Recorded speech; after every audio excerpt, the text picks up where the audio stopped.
Halo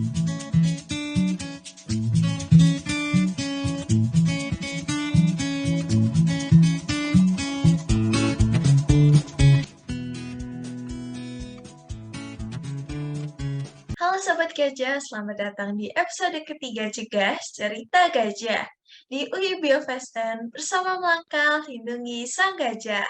Bersama saya, Cinantin Diva sebagai MC. Di episode kali ini kita akan mendengar cerita mengenai mitigasi konflik antara gajah dan manusia bersama salah satu sahabat ahli gajah kita yaitu Pak Syamsuardi. Tanpa perlu berlama-lama lagi, kita simak yuk ceritanya. Selama pandemi ini, apakah Bapak ada kesibukan baru mungkin, Pak? Kalau kesibukan sih biasa ya, biasalah. Lebih banyak memang ngurusin kawan-kawan kita yang berlalai panjang itu ya.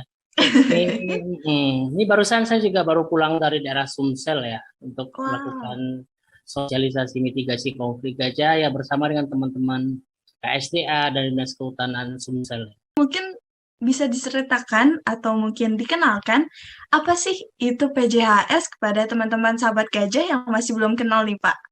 Oh baik, ya jadi PJS itu adalah lembaga non pemerintah ya.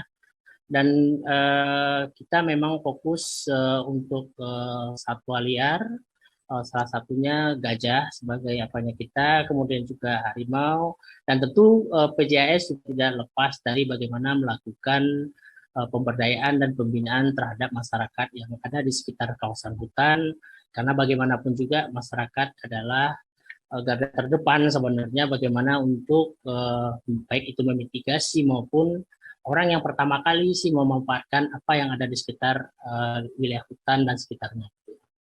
Kembali lagi ke topik konflik antara manusia dengan gajah liar. Kenapa sih gajah-gajah liar tersebut keluar dari habitat alaminya dan juga bahkan bisa menyebabkan seperti yang diberitakan kerusakan di perkebunan warga dan juga pemukiman warga. Kenapa sih alasannya, Pak? Nah, mungkin teman-teman sering lihat di berita dan macam-macam ya, bahwa pondok ladang masyarakat itu dirusak oleh gajah. Memang karena adanya perubahan habitat gajah itu sendiri gitu ya. Makanya saya selalu sih mengatakan kepada masyarakat, apabila di daerah kita bisa kita mengidentifikasi, bisa kita memastikan jalur utama gajahnya yang mana, kemudian jalur tambahannya yang mana, kemudian daerah yang aman di mana. Nah, ambillah daerah yang aman untuk kita membuka kebun gitu. Tapi kalau kita membuka di jalur-jalur utama gajah itu, potensi konflik itu kecenderungannya akan naik. Kenapa akan naik? Karena gajah tidak mau meninggalkan jalur utamanya tadi. Gitu dia. Karena begini, ketika gajah yang saya katakan gajah grup tadi, gajah grup itu yang di pemimpinnya itu betina besar ya, bukan jantan ya, betina besar. Nah, ketika dia bergerak, kepala rombongan, jadi gajah itu memang di satu kantong gajah misalnya, itu bisa ada 5 keluarga, bisa ada 7 keluarga kayak gitu ya.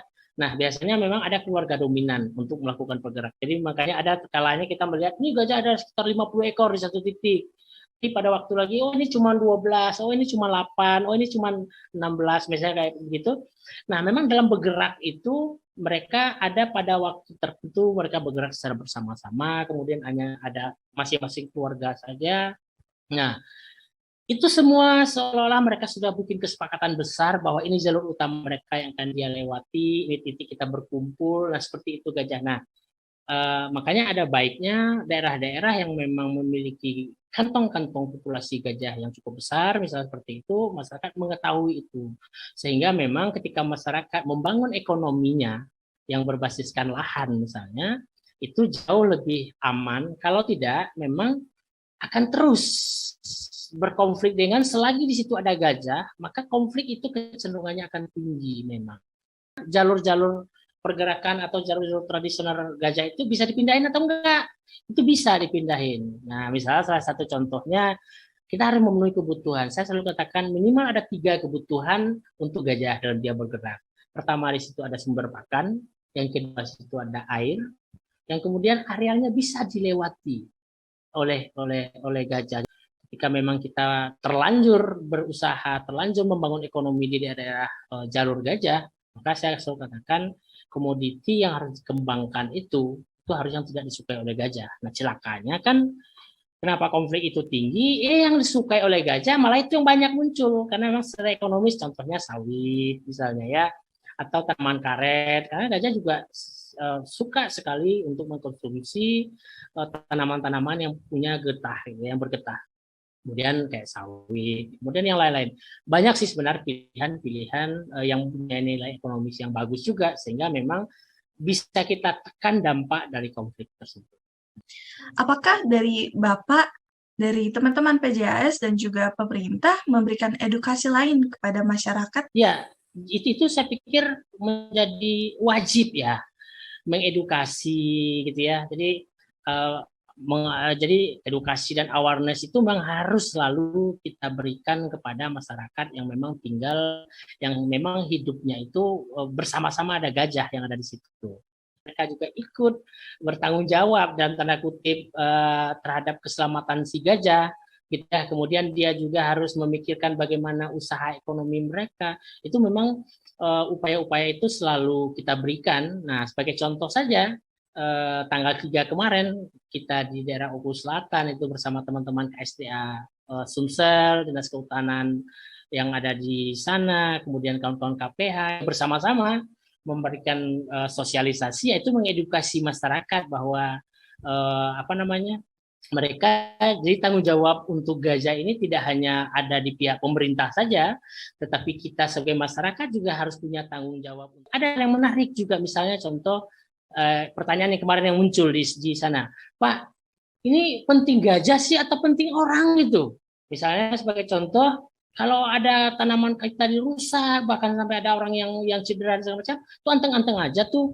Tapi ketika ada gajah mati itu sedunia akhirat ribut itu misalnya mengatakan begitu ya. Nah, itu pertanyaan yang hampir semua tempat itu muncul. Nah, justru saya itu waktu itu menjelaskan dengan masyarakat, kemudian di situ juga dihadiri oleh camat, dihadiri oleh kepala desa dan tokoh-tokoh masyarakat lainnya. Ya, saya selalu mengatakan bahwa karena pentingnya manusia lah makanya gajah ini kita urus. Gajah ini kita atur secara bersama-sama. Nah, kalau enggak, ya udah biarin aja dia mau apa yang dia lakuin. Nah, karena dia tidak boleh dia melakukan yang justru akan merugikan kita. Nah, itu makanya gajahnya kita atur. Bagaimana sih, Pak, caranya? Apakah kami sebagai mahasiswa ataupun juga masyarakat umum dapat menjadi Bapak seorang penyuara konservasi gajah di Indonesia? Ya, kalau menurut saya itu bisa sekali. Jadi semua orang bisa, tapi memang menurut saya satu syaratnya harus suka dulu dengan gajahnya. Gitu dia. Itu modalnya. Kalau tidak, kita akan menjalankan itu menjadi sangat berat gitu ya. Ya sama aja kalau misalnya kita tidak menyukai sesuatu, terus kita akan belajar itu, saya pikir nggak akan nyambung.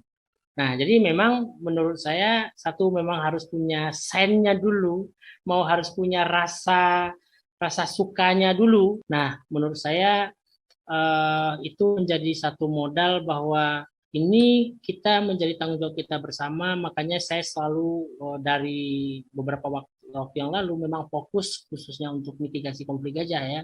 Makanya saya juga mencoba membuat beberapa alat untuk melakukan komunikasi dengan gajah sehingga memang gajah yang kita harapkan bahwa dia tuh menginginkan keinginan manusia, menginginkan masyarakat, misalnya sebagai contoh saja, misalnya kalau masih ada waktu sedikit, meriam lah misal saya katakan. Saya sudah lebih 15 tahun yang lalu itu selalu menyampaikan kepada teman-teman sesama praktisi gajah dengan saya, kemudian pihak masyarakat, kemudian kepada pihak pemerintah juga, saya selalu mengatakan dan menghimbau bahwa menggunakan mercon tidak efektif dan tidak bagus untuk gajah karena buat gajah panik dan segala macam.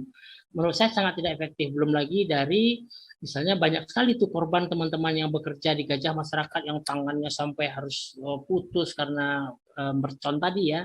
Kemudian gajah juga tidak efektif juga kita melakukan pengusiran terhadap gajah. Makanya akhirnya saya coba buat meriam yang efektif seperti apa. Nah, makanya saya sampai sekarang selalu mengatakan bahwa alat mitigasi konflik gajah kalau yang untuk yang saya sudah buat bertahun-tahun sebenarnya adalah salah satunya meriam karbit misalnya seperti itu ya. Meriam itu sebenarnya alat komunikasi kita dengan gajah. Jadi bukan alat untuk menakut-nakuti gajah. Makanya saya tidak menganjurkan Mercon misalnya, mercon itu yang meledaknya di kepala gajah, di pantat gajah, di depan gajah. Itu nggak jelas itu di mana. Akhirnya gajah bingung misalnya seperti itu. Nah, oleh karena itu saya mulai mengambil 10 tahun terakhir saya mengambil kesimpulan bahwa alat yang dipakai harus konsisten. Sehingga gajah tahu apa maksud alat ini. Jadi bukan untuk menakut-nakuti gajah. Sama aja, mungkin teman-teman nggak bisa membayangkan juga kok gajah kita bilang angkat kaki, dia tahu angkat kaki yang kanan, angkat kaki yang kiri, kita suruh diam, dia diam, suruh dia duduk, dia duduk. Itu ketika kita melatihnya si gajah, itu konsisten. Nggak boleh yang satu bilang gajah nggak boleh bergerak misalnya, yang satu bilang diam, yang satu bilang jangan bergerak. Ya diam, kalau diam artinya dia diam aja, nggak boleh bergerak. Nggak boleh jangan bergerak. Jadi contoh bahasa saja misal, itu harus konsisten sehingga nangkap si gajah yang kita maksud itu apa, misalnya kayak gitu. Nah itu ini sebagai apa saja ya. Nah memang menurut saya apa namanya yang benar-benar mau fokus di gajah itu sangat sedikit gitu ya. Sehingga memang coba Cynthia bisa lihat ahli-ahli gajah, teman-teman yang praktisi-praktisi gajah di Indonesia itu dikit sekali. Nggak banyak nambah orangnya. Karena memang yang saya katakan tadi, ini perlu rasa, tidak hanya masalah rasa suka dulu nih, gitu ya. Rasa pedulinya yang tinggi dulu nih, gitu. Dan yang seimbang pedulinya. Nah, jadi nggak boleh juga hanya berpikiran. Jadi praktisi gajah menurut saya teman-teman itu tidak hanya di kepalanya itu bagaimana menyelamatkan gajah, tetapi tetap di orang juga. Karena terselamatkan gini, kita selamatkan gajah berarti kita sudah menyelamatkan orang gitu. Tapi kalau kita selamatkan orang belum tentu nih kita nyelamatin gajah misalnya seperti itu. Nah, itu yang penting, keseimbangan itu tadi yang penting menurut saya. Nah, kemudian menjadikan semuanya itu adalah guru, apa yang dilihat itu menjadi guru. Nah, kalau boleh saya menggunakan pepatah orang Minang. Orang Minang itu, nah kebetulan saya juga dari suku Minang, orang Minang itu selalu mengatakan petuah dia itu alam takambang jadi guru. Artinya itu dunia ini apa yang dia lihat, apa yang dia rasakan di sini itu yang menjadi gurunya. Nah, itu yang paling penting juga. Jadi mudah-mudahan dan jangan pelit berbagi, harus mau berbagi kepada siapa saja. Kemudian yang penting juga bagaimana tugas pokok kita masyarakat hidup bisa ekonominya baik tanpa kita harus menghilangkan gajah. Ya mudah-mudahan saja dengan semangat yang ada, saya lihat ke depan yang mudah-mudahan di teman-teman juga di pemerintah, teman-teman di NGO, praktisi-praktisi gajah yang lain juga semangatnya adalah bagaimana kita ingin gajah tetap ada, masyarakat sejahtera, konsepnya bagaimana berbagi ruang. Jadi selama kalau misalnya kita udah cinta, nggak ada yang mungkin ya, Pak? Tidak bisa kita wujudkan. Karena di tempat lain itu bisa, sangat bisa gitu ya. Nah, jadi menurut saya tidak mungkin. Banyak orang juga bilang, apa mungkin kita hidup berdampingan dengan satwa? Nah, itu banyak-banyak sekali orang-orang mempertanyakan itu. Kayak mimpi saja. Dan menurut saya itu memang mimpi itu harus dibangun. Mimpi Iya, aja Pak. enggak, gimana itu kita bisa mewujudkannya gitu ya.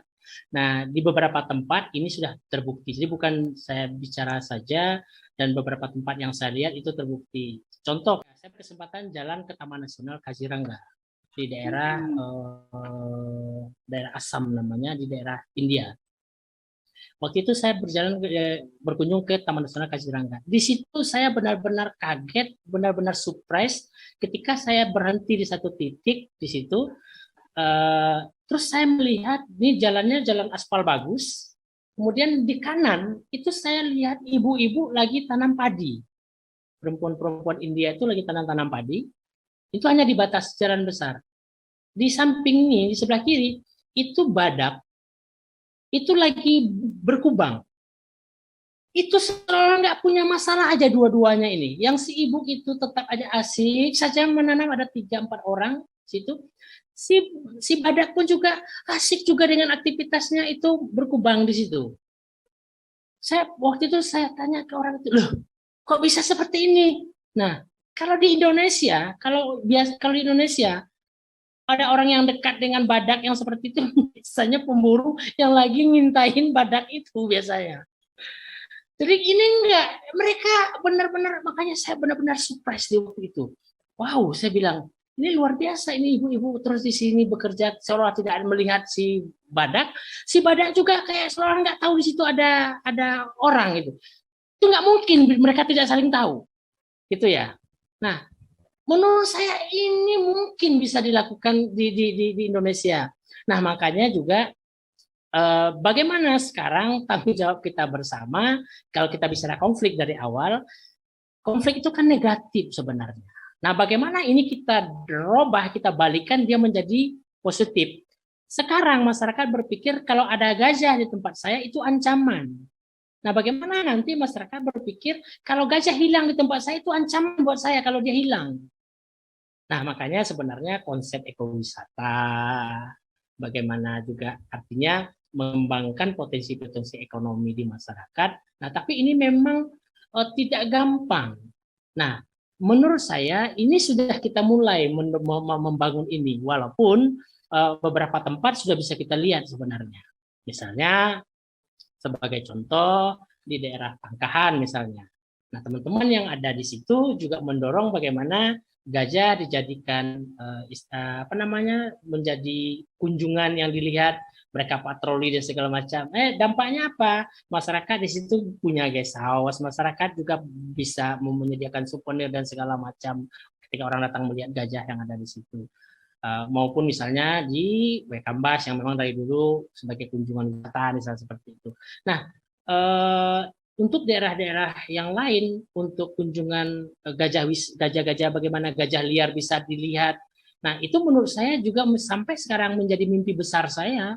Bagaimana orang-orang datang ke satu tempat itu hanya untuk melihat gajah liar, jadi tidak lagi gajah jinak juga, nggak perlu juga gajah itu dinaiki, misalnya seperti itu. Nah, tapi mereka cukup puas. Nah, di beberapa tempat sebenarnya di daerah Thailand itu mereka sudah mulai bangun yang seperti itu kan. Wah, yang nah kita potensinya ada. Tinggal lagi bagaimana mengemasnya, bagaimana mempersiapkan masyarakatnya, tentu dengan dukungan yang luar biasa juga dari pemerintah. Tapi kalau tidak ada dukungan dari pemerintah, itu nggak akan mungkin itu bisa diwujudkan. Artinya yang ingin saya katakan bahwa yang awalnya itu adalah dampaknya ketika gajah ada di satu titik itu ketakutan. Nah sekarang ketakutan nggak ada. Kalau dulu itu ketakutannya kapan perlu gajah itu nggak ada. Jadi kalau boleh saya katakan, jujur saya katakan, kita tanyakan ke individu-individu orang yang tinggal di kantong-kantong gajah, kalau kita tanya ini, Bapak setuju ada gajah nggak? Setuju nggak ada gajah di sini? Nggak apa-apa jawabannya kayak begitu, terserah Bapak aja. Saya yakin presentasinya banyak bilang, saya nggak mau ada gajah di sini. Karena memang realitanya mereka tuh terancam kalau yang tidak dikelola dengan baik, gitu ya. Nah, misal seperti itu. Nah, bagaimana itu kita robah, kita buat masyarakat itu mengatakan, Pak, jangan sampai gajah nggak ada di tempat saya. Kalau gajah nggak ada di tempat saya, Pak, aduh rugi besar kami, misalnya seperti itu. Itu bagaimana merubah yang mindsetnya tadi itu mengatakan gajah itu ancaman negatif, sekarang bagaimana kita membuat gajah itu menjadi positif. Cikal bakalnya menurut saya sudah ada. Nah itu dia, di daerah-daerah yang lain itu sudah ada, bahkan sebenarnya gajah dari dulu itu menurut saya adalah salah satu satwa yang dihormati oleh masyarakat lokal. Sebagai contoh, di Riau saya katakan, orang memanggil gajah itu datu. Datu, tahu datu ya? Datu itu adalah kakek kita. Kakek, jadi bapak ibu kita, bapak-bapak kita itu biasa kita dipanggilkan datu. Nah, jadi orang Melayu itu memanggilnya datu. Kalau teman-teman di Aceh itu memanggilnya bangkul. Kalau teman-temannya di daerah Lampung atau di mana ada komunitas kita yang banyak dari Jawa, biasanya memanggil gajah itu mbah.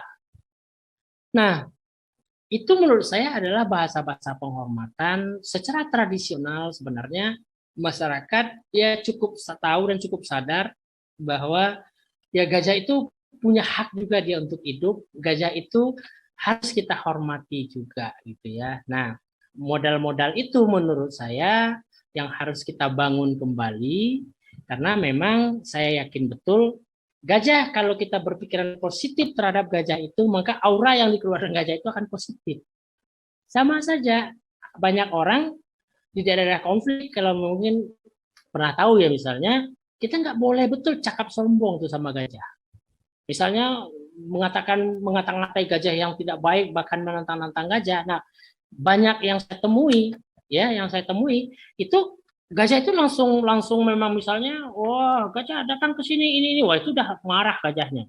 Tapi kalau misalnya contoh nih, saya kan biasa ngikutin gajah liar. Nih salah satunya saya kasih contoh misalnya di Riau. Saya waktu itu ngikutin gajah liar. Ada ibu-ibu orang Melayu yang di kebunnya yang dilewati oleh gajah itu. Apa kata ibu-ibu tuh? Tuh, lewatlah tuh. Ambil kalau nak makan, ambillah tuh. Ambillah tuh. Tinggalkan juga lah untuk kami tuh. Kami nak makan juga tuh. Katanya kan. Itu enggak diganggu sama si gajah. Lewat lagi saya ke kebun selanjutnya. Ada lagi yang bukan orang Melayu. Sering ngomongnya agak lebih keras dan agak marah-marahin gajah itu. Muter tuh gajah ke belakang. Ditumbang-tumbangin aja tanaman orang itu. Itu apa? Kalau kita pikir mungkin sih gajah tuh ngerti bahasa kita. Kalau menurut saya iya, gitu loh. Nah makanya saya katakan ketika kita dengan gajah itu keluarkanlah sebenarnya aura-aura yang lebih positif. Karena itulah nenek-nenek kita juga memberikan panggilan penyebutan untuk gajah-gajah itu adalah penyebutan-penyebutan yang baik, penghormatan misalnya. Oh masa ya kita kalau pikir logikanya masa ya kita manggil gajah itu datuk gitu, mau binatang gitu. Tapi enggak, kita diajarkan itu adalah penghormatan. Nah, dengan kita memberikan atau melakukan penyebutan-penyebutan yang baik, maka sisi-sisi liar gajah itu turun. Buat penutup nih, boleh Iya. nggak sih Bapak kasih pesan sebagai Ketua PJAS dan juga tentunya sahabat ahli gajah kepada masyarakat, terutama anak-anak muda nih Pak, untuk mendukung langkah konservasi gajah di Indonesia? Ya, ya salah satu yang saya untuk generasi muda ya bahwa gajah itu adalah potensi bangsa. Jadi aset. Jadi jangan nanti mau bahwa gajah itu hanya bisa dilihat di film, di video atau di gambar saja. Nah, tanggung jawab bagaimana gajah ke depan itu ada di teman-teman angkatan mudanya, di teman-teman milenial gitu. Nah, bagaimana supaya gajah tetap ada? Artinya bahwa bagaimana juga teman-teman berkewajiban untuk menjaga keseimbangan yang ada. Nah, supaya gajah ada, kemudian secara kita berbangsa, bernegara juga tetap jalan, ekonomi juga kita tetap baik. Nah, kemudian tidak ada yang dibenturkan untuk di kedepannya gitu ya. Nah, kepada masyarakat saya juga menghimbau kalau di daerah-daerah yang memang sudah teridentifikasi dan diketahui di situ ada kantong-kantong gajah, ada jalur-jalur utama gajah yang saya jelaskan tadi, menurut saya kalau daerah-daerah itu belum lagi diusahakan untuk tanaman, pertanian, perkebunan, dan pemukiman, nah menurut saya bagusnya itu dibiarkan saja sebagai jalur untuk gajah, artinya kita tidak akan tinggal lama di situ, tidak berusaha lama di situ, sehingga dengan seperti itu mudah-mudahan konflik yang ada itu bisa kita tekan. Dan satu lagi bahwa karena gajah itu juga ciptaan manusia, mereka juga punya hak untuk mendapatkan ruang yang ada di tempat kita. Itu mungkin pesan dari saya. Terima kasih. Terima kasih untuk sahabat gajah yang telah mendengarkan cerita yang disampaikan oleh Pak Syamsuardi di episode terakhir Cegah UI Biopesten. Semoga dari cerita-cerita tersebut, kita sebagai generasi muda semakin bersemangat dalam upaya mencegah terjadinya konflik antara gajah dengan manusia. Sampai jumpa!